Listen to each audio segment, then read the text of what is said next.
नमस्कार, मैं डॉक्टर पवन तिवारी एक बार फिर से आप सभी लोगों का आपके अपने चैनल पीकेटी एजुकेट्स में स्वागत करता हूं और ये उम्मीद करता हूं कि आप स्वस्थ और सुरक्षित हैं।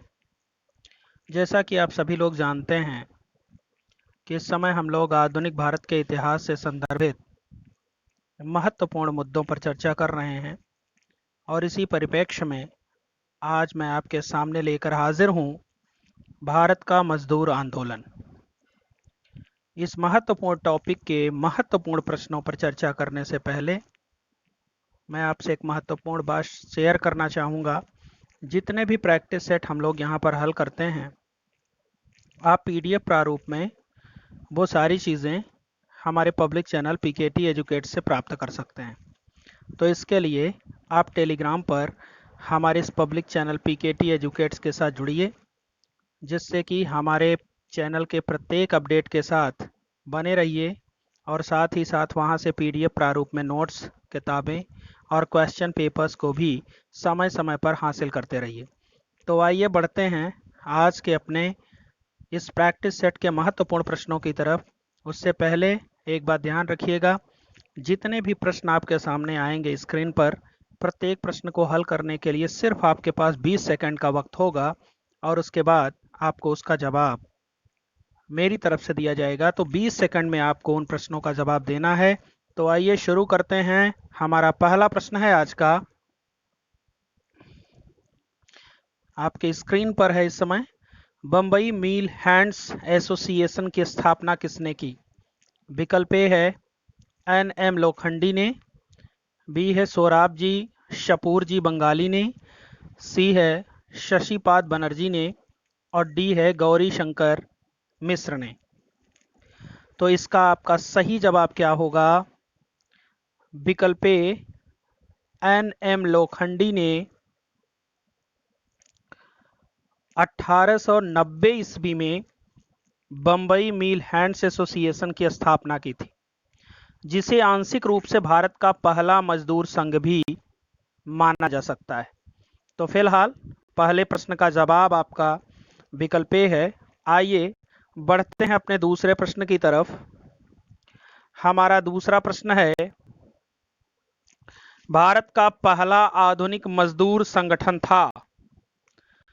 विकल्प ए है मद्रास मजदूर संघ, बी है अखिल भारतीय ट्रेड यूनियन कांग्रेस, सी है कामगार किसान पार्टी और डी है लाल ट्रेड यूनियन कांग्रेस। तो इसमें आपका सही जवाब है विकल्प ए मद्रास मजदूर संघ। आप जानते हैं मद्रास मजदूर संघ का गठन 1918 ईस्वी में बीपी वाडिया के द्वारा किया गया था और यह पहला आधुनिक मजदूर संगठन था भारत का। तो विकल्प ए आपका यहां पर सही है। आइए बढ़ते हैं अपने अगले प्रश्न की तरफ। हमारा तीसरा प्रश्न है, अखिल भारतीय ट्रेड यूनियन कांग्रेस की स्थापना कब हुई? विकल्प ए है 1920 ईस्वी, बी है 1925 ईस्वी, सी है 1928 ईस्वी और डी है 1932 ईस्वी। तो इसमें आपका सही जवाब है विकल्प ए 1920 ईस्वी में एम.एन. जोशी, जोसेफ बैप्टिस्ट और लाला लाजपत राय के प्रयासों से अखिल भारतीय ट्रेड यूनियन कांग्रेस की स्थापना हुई और इसे हम एटक के नाम से भी जानते हैं। तो विकल्प ए आपका यहाँ पर सही है। आइए बढ़ते हैं अपने अगले प्रश्न की तरफ। हमारा चौथा प्रश्न है, अखिल भारतीय ट्रेड यूनियन कांग्रेस के प्रथम अध्यक्ष कौन थे? विकल्प ए है बाल गंगाधर तिलक, बी है लाला लाजपत राय, सी है एम.एन. जोशी और डी है जवाहरलाल नेहरू। तो अखिल भारतीय ट्रेड यूनियन कांग्रेस के प्रथम अध्यक्ष लाला लाजपत राय थे। कौन थे? लाला लाजपत राय थे। और यह जो पहला सम्मेलन हुआ था मुंबई में हुआ था 1920 ईस्वी में। तो विकल्प बी आपका यहाँ पर सही है। आइए बढ़ते हैं अपने अगले प्रश्न की तरफ। हमारा पांचवा प्रश्न है, किसने साम्राज्यवाद और सैन्यवाद को पूंजीवाद का जुड़वा बच्चा कहा है? विकल्प ए है महात्मा गांधी ने, बी है लाला लाजपत राय ने, सी है जवाहरलाल नेहरू ने और डी है सुभाष चंद्र बोस ने। इसमें आपका सही जवाब है विकल्प बी, लाला लाजपत राय ने ही साम्राज्यवाद और सैन्यवाद को पूंजीवाद का जुड़वा बच्चा कहा है। आइए बढ़ते हैं अपने अगले प्रश्न की तरफ। हमारा छठा प्रश्न है, अहमदाबाद टेक्सटाइल लेबर एसोसिएशन की स्थापना कब हुई? विकल्प हमारे सामने हैं। विकल्प ए है 1915 ईस्वी, बी है 1918 ईस्वी, सी है 1922 ईस्वी और डी है 1928 ईस्वी।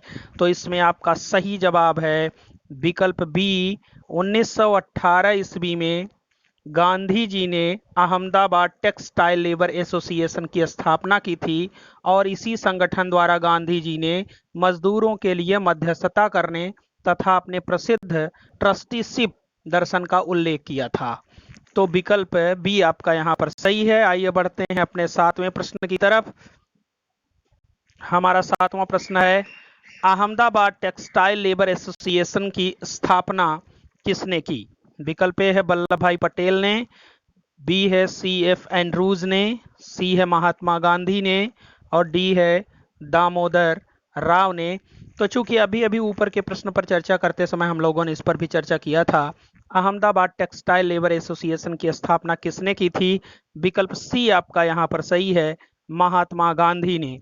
आइए बढ़ते हैं अपने अगले प्रश्न की तरफ। हमारा आठवां प्रश्न है, Akhil Bharatiya trade union federation की स्थापना किसने की?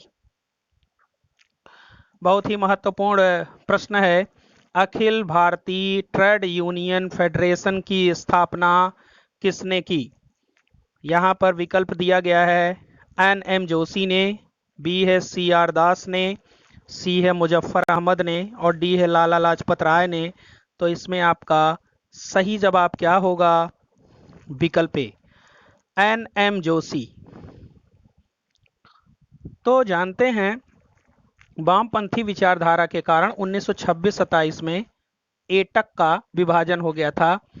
एटक का मतलब आप समझ रहे हैं ना, अखिल भारतीय ट्रेड यूनियन कांग्रेस का विभाजन हो गया था और एन एम जोशी के नेतृत्व में 1929 ईस्वी में Akhil Bharatiya trade union federation की स्थापना हुई थी। तो विकल्प आपका यहां पर सही है। आइए बढ़ते हैं अपने अगले प्रश्न की तरफ। हमारा नौवां प्रश्न है, लाल ट्रेड यूनियन कांग्रेस की स्थापना कब हुई? विकल्प है 1920 ईस्वी, बी है 1926 ईस्वी, सी है 1929 ईस्वी और डी है 1932 ईस्वी। इसमें आपका सही जवाब क्या होगा? विकल्प सी, 1929 ईस्वी में लाल ट्रेड यूनियन कांग्रेस की स्थापना देश पांडे जी के द्वारा की गई थी और देश पांडे जी साम्यवादी नेता थे। तो एटक से अलग होने के बाद 1929 ईस्वी में साम्यवादी नेता देश पांडे ने ही लाल ट्रेड यूनियन कांग्रेस की स्थापना की थी। तो विकल्प यहां पर सी है, 1929 ईस्वी में। आइए बढ़ते हैं अपने अगले प्रश्न की तरफ। भारतीय राष्ट्रीय ट्रेड यूनियन कांग्रेस की स्थापना किसने की? बहुत ही महत्वपूर्ण प्रश्न है। भारतीय राष्ट्रीय ट्रेड यूनियन कांग्रेस की स्थापना किसने की? ध्यान रखिएगा, इसको हम इंटेक के नाम से भी जानते हैं। तो भारतीय राष्ट्रीय ट्रेड यूनियन कांग्रेस की स्थापना किसने की? विकल्प आपके सामने है, सरदार वल्लभ भाई पटेल, बी है जवाहरलाल नेहरू, सी है महात्मा गांधी और डी है लाला लाजपत राय। तो इसमें सही जवाब आपका क्या होगा? विकल्प ए, सरदार वल्लभ भाई पटेल ने। तो राष्ट्रवादियों ने सरदार वल्लभ भाई पटेल के नेतृत्व में मई 1947 में एटक से अलग होकर भारतीय राष्ट्रीय ट्रेड यूनियन कांग्रेस, जिसे हम इंटक भी कहते हैं, की स्थापना की थी। तो यहां पर विकल्प आपका ये सही है। आइए बढ़ते हैं अपने अगले प्रश्न की तरफ। हमारा 11वां प्रश्न है, 1881 का कारखाना अधिनियम किसके शासनकाल में लागू हुआ था? विकल्प ए है लॉर्ड रिपन, बी है लॉर्ड लैंसडाउन, सी है लॉर्ड हॉर्डिंग और डी है लॉर्ड रीडिंग। तो इसमें आपका सही जवाब क्या होगा? विकल्प ए, लॉर्ड रिपन के कार्यकाल में 1881 का कारखाना अधिनियम लागू हुआ था और इस कारखाना अधिनियम की प्रमुख बातें थी 7 वर्ष से कम आयु के बच्चों को कार्य करने पर प्रतिबंध लगा दिया गया था और महीने में 4 दिन का अवकाश श्रमिकों को प्रदान किया जाता था। आइए बढ़ते हैं अपने अगले प्रश्न की तरफ। हमारा 12वां प्रश्न है, ये आपके सामने स्क्रीन पर सारे ऑप्शन आ गए हैं। ये 1891 के कारखाना अधिनियम के संदर्भ में कौन सा कथन गलत है? चारों कथन आप ध्यान से देखिएगा। विकल्प ए है कारखाने की तरफ से रोटी, कपड़ा और मकान की सुविधा। बी है सप्ताह में 1 दिन का अवकाश। सी है 9 वर्ष से कम आयु के बच्चों द्वारा कारखाने में कार्य करने पर प्रतिबंध। और डी है कार्यविधि 11 घंटे प्रतिदिन निश्चित।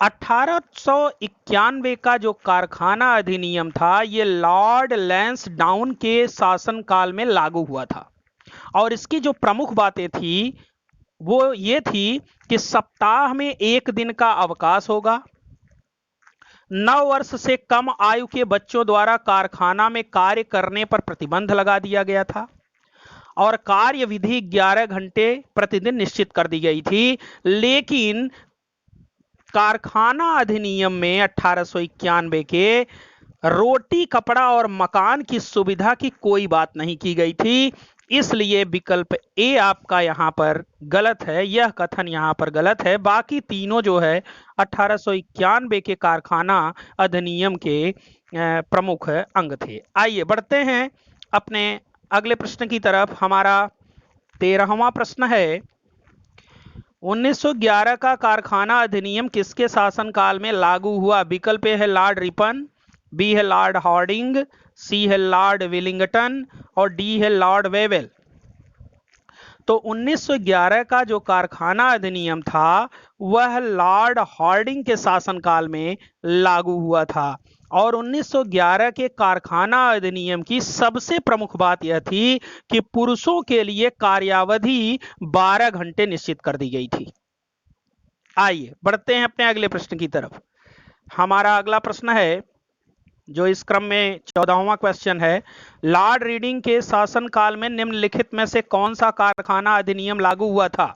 विकल्प ए है 1911 का कारखाना अधिनियम, बी है 1922 का कारखाना अधिनियम, सी है 1934 का कारखाना अधिनियम और डी है 1944 का कारखाना अधिनियम। तो इसमें आपका सही जवाब क्या होगा? 1922 का कारखाना अधिनियम। 1922 का कारखाना अधिनियम लॉर्ड रीडिंग के शासनकाल में लागू हुआ था और इस कारखाना अधिनियम की जो प्रमुख बातें थी उनमें थी बच्चों की कार्यवधि 7 घंटे प्रतिदिन निश्चित कर दी गई थी, 12 से 15 वर्ष की आयु के बच्चों को कारखाने में कार्य करने की अनुमति प्रदान कर दी गई थी। ये 2 प्रमुख बातें इस अधिनियम की थी। तो 1922 का कारखाना अधिनियम किसके शासनकाल में लागू हुआ था? लॉर्ड रीडिंग के शासनकाल में लागू हुआ था। विकल्प बी आपका यहां पर सही है। आइए बढ़ते हैं अपने अगले प्रश्न की तरफ। हमारा 15वां प्रश्न है, श्रमिकों के चिकित्सा एवं आराम की व्यवस्था किस कारखाना अधिनियम के द्वारा की गई थी? विकल्प ए है 1911 कारखाना अधिनियम, बी है 1922 का कारखाना अधिनियम, सी है 1934 का कारखाना अधिनियम और डी है 1944 का कारखाना अधिनियम। तो इसमें आपका सही जवाब क्या होगा? ध्यान दीजिएगा प्रश्न को एक बार फिर से। श्रमिकों के चिकित्सा एवं आराम की व्यवस्था किसकी बात कर रहा है? चिकित्सा एवं आराम की व्यवस्था की बात कर रहा है और यह है 1934 के कारखाना अधिनियम के अंतर्गत लागू किया गया था। आप जानते हैं 1934 का कारखाना अधिनियम लॉर्ड विलिंगटन के शासनकाल में लागू हुआ था और इस कारखाना अधिनियम की प्रमुख बातें थी मौसमी तथा गैर मौसमी कारखानों में अंतर किया जाए, अल्पायु बच्चों की कार्यावधि 5 घंटे निश्चित कर दी जाए तथा श्रमिकों के चिकित्सा एवं आराम की व्यवस्था की जाए। आइए बढ़ते हैं अपने अगले प्रश्न की तरफ। हमारा 16वां प्रश्न है, श्रमिकों के लिए कैंटीन की व्यवस्था किस कारखाना अधिनियम के द्वारा की गई? विकल्प ए है 1881 का कारखाना अधिनियम, बी है 1891 का कारखाना अधिनियम, सी है 1834 का कारखाना अधिनियम और डी है 1944 का कारखाना अधिनियम। तो इसमें आपका सही जवाब है विकल्प डी, 1944 के कारखाना अधिनियम के अंतर्गत श्रमिकों के लिए कैंटीन की व्यवस्था की गई थी और नियमित कारखानों में श्रमिकों की जो कार्यावधि थी उसे 9 घंटे निर्धारित कर दी गई थी। और 1944 का जो कारखाना अधिनियम था यह लॉर्ड वेवल के शासनकाल में लागू हुआ था। तो विकल्प डी आपका यहां पर सही है। आइए बढ़ते हैं अपने अगले प्रश्न की तरफ। हमारा 17वां प्रश्न है, भारतीय कम्युनिस्ट पार्टी की स्थापना किसने की? विकल्प ए है सुभाष चंद्र बोस ने, डी है मानवेंद्र नाथ ने, सी है महात्मा गांधी ने और डी है वल्लभ भाई पटेल ने। तो यहां एक चीज मैं आपको बता देना चाहूंगा, फिलहाल इसका जवाब आपका है मानवेंद्र नाथ। विकल्प बी आपका यहां पर सही है और मानवेंद्र नाथ का मूल नाम था नरेंद्र नाथ भट्टाचार्य। मानवेंद्र नाथ राय मतलब नरेंद्र नाथ भट्टाचार्य सोवियत संघ की यात्रा कर रूसी कम्युनिस्ट पार्टी से संबंध स्थापित किए थे। अक्टूबर 1920 में मानवेंद्र नाथ ने ताशकंद में भारतीय कम्युनिस्ट पार्टी की स्थापना की थी। तो वे साम्यवादियों से बहुत ज्यादा प्रभावित थे और इसी वजह से उन्होंने भारतीय कम्युनिस्ट पार्टी की स्थापना की थी। तो आइए बढ़ते हैं अपने अगले प्रश्न की तरफ। हमारा 18वां प्रश्न है, अखिल भारतीय साम्यवादी दल, अखिल भारतीय साम्यवादी दल का गठन किसने किया? विकल्प ए है सत्यभक्त ने, बी है महात्मा गांधी ने, सी है सरदार वल्लभ भाई पटेल ने और डी है जवाहरलाल नेहरू ने। तो इसमें आपका सही जवाब है विकल्प ए, 27 दिसंबर 1925 को कानपुर में सत्यभक्त के नेतृत्व में अखिल भारतीय साम्यवादी दल का गठन किया गया था। आइए बढ़ते हैं अपने अगले प्रश्न की तरफ। हमारा 19वां प्रश्न है, समाजवाद ही क्यों पुस्तक के लेखक हैं? विकल्प ए है सुभाष चंद्र बोस, बी है आचार्य नरेंद्र देव, सी है जयप्रकाश नारायण और डी है डॉक्टर राम मनोहर लोहिया। तो यहां पर आपका सही जवाब है समाजवाद ही क्यों पुस्तक के लेखक हैं आपके विकल्प सी जयप्रकाश नारायण। जयप्रकाश नारायण की पुस्तक है समाजवाद ही क्यों। आइए बढ़ते हैं अपने अगले प्रश्न की तरफ। हमारा 20वां प्रश्न है इस क्रम में, समाजवादी एवं राष्ट्रीय आंदोलन पुस्तक के लेखक हैं। विकल्प ए है आचार्य नरेंद्र देव, बी है जयप्रकाश नारायण, सी है महात्मा गांधी, डी है वल्लभ भाई पटेल। तो इसका सही जवाब है आपका विकल्प ए, आचार्य नरेंद्र देव जी के द्वारा लिखी गई यह पुस्तक है समाजवादी एवं राष्ट्रीय आंदोलन। आइए बढ़ते हैं अपने अगले प्रश्न की तरफ। हमारा 21वां प्रश्न है, भारत में पहली बार मई दिवस कब मनाया गया? विकल्प ए है 1 मई 1920 ईस्वी, बी है 1 मई 1927 ईस्वी, सी है 1 मई 1929 ईस्वी और डी है 1 मई 1931 ईस्वी। तो इसमें आपका सही जवाब है 1 मई 1927 ईस्वी। 1 मई 1927 ईस्वी को भारत में पहली बार मई दिवस मनाया गया, जो भारत में मजदूरों की बढ़ती हुई राजनीतिक चेतना की सूचक थी। मजदूरों, किसानों तथा अन्य श्रमजीवी वर्ग में बढ़ रहे साम्यवादी प्रभाव को समाप्त करने के उद्देश्य से सरकार ने 1928 में पब्लिक सेफ्टी बिल भी पेश किया था।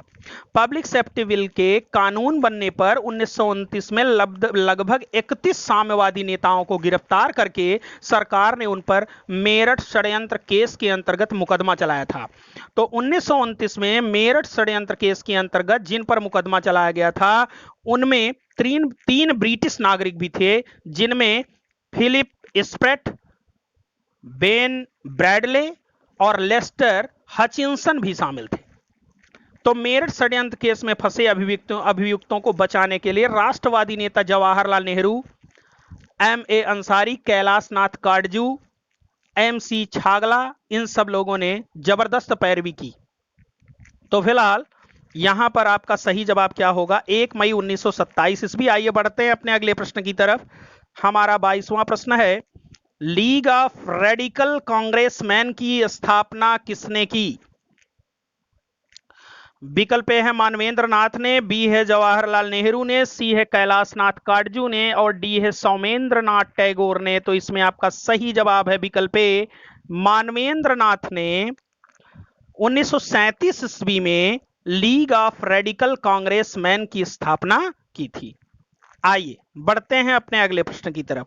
हमारा 23वां प्रश्न है, द्वितीय विश्व युद्ध को किसने लोक युद्ध नाम दिया था? विकल्प ए है समाजवादियों ने, बी है साम्यवादियों ने, सी है साम्राज्यवादियों ने और डी है पूंजीपतियों ने। तो इसका सही जवाब है साम्यवादियों ने। साम्यवादियों ने द्वितीय विश्व युद्ध को लोक युद्ध नाम दिया था।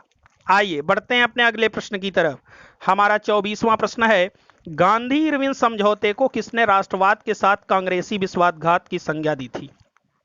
विकल्प है पूंजीपतियों ने, बी है साम्यवादियों ने, सी है समाजवादियों ने और डी है अंग्रेजी हुकूमत ने। साम्यवादियों ने गांधी इरविन समझौते को राष्ट्रवाद के साथ कांग्रेसी विश्वासघात की संज्ञा दी थी। तो साम्यवादियों, यहां पर विकल्प बी आपका सही है, साम्यवादियों ने। और साम्यवादियों के भारत में बढ़ रहे प्रभाव से चिंतित होकर के ब्रिटिश सरकार ने 1934 में भारतीय साम्यवादी दल पर प्रतिबंध लगा दिया था और यह प्रतिबंध 1942 तक चलता रहा था। तो इस तरह से 1935 में साम्यवादी दल एक बार कांग्रेस के फिर निकट आया और इस बात को उसने स्वीकार किया कि कांग्रेस भारत की जनता का केंद्रीय जन संगठन है जो साम्राज्यवाद के विरोध में खड़ा है। तो आइए बढ़ते हैं अपने अगले प्रश्न की तरफ। हमारा 25वां प्रश्न है, मेरठ षड्यंत्र केस की घटना कब घटित हुई? हालांकि इस पर मैंने पहले भी चर्चा कर लिया है। विकल्प ए है 1926 ईस्वी में, बी है 1929 ईस्वी में, सी है 1932 ईस्वी में और डी है 1934 ईस्वी में। तो इसका सही जवाब क्या होगा आपका? 1929 ईस्वी में मेरठ षड्यंत्र केस की घटना घटित हुई थी। इसके बारे में हम पहले भी चर्चा कर चुके हैं, इसलिए यहां चर्चा करना युक्त नहीं होगा। तो इस तरह से यहां पर विकल्प आपका बी सही होगा। और इसी के साथ आज का हमारा ये प्रैक्टिस सेट समाप्त तो होता है। मुझे पूरी उम्मीद है कि आप प्रश्नों को सही तरीके से समझ पाए होंगे और ज़्यादातर आपके जवाब भी बेहतर हैं। और जिन लोगों के जवाब गलत हो रहे हैं वो हतोत्साहित न हो, लगातार बने रहें। और मुझे पूरी उम्मीद है कि 2-4 प्रैक्टिस सेट हल करते करते आप इतने सक्षम हो जाएंगे कि आप अपने आप पर गर्व कर सकें। तो फिलहाल बस इतना ही, ढेर सारी शुभकामनाओं के साथ अब मैं लूँगा आपसे विदा। That's all, thanks to all of you.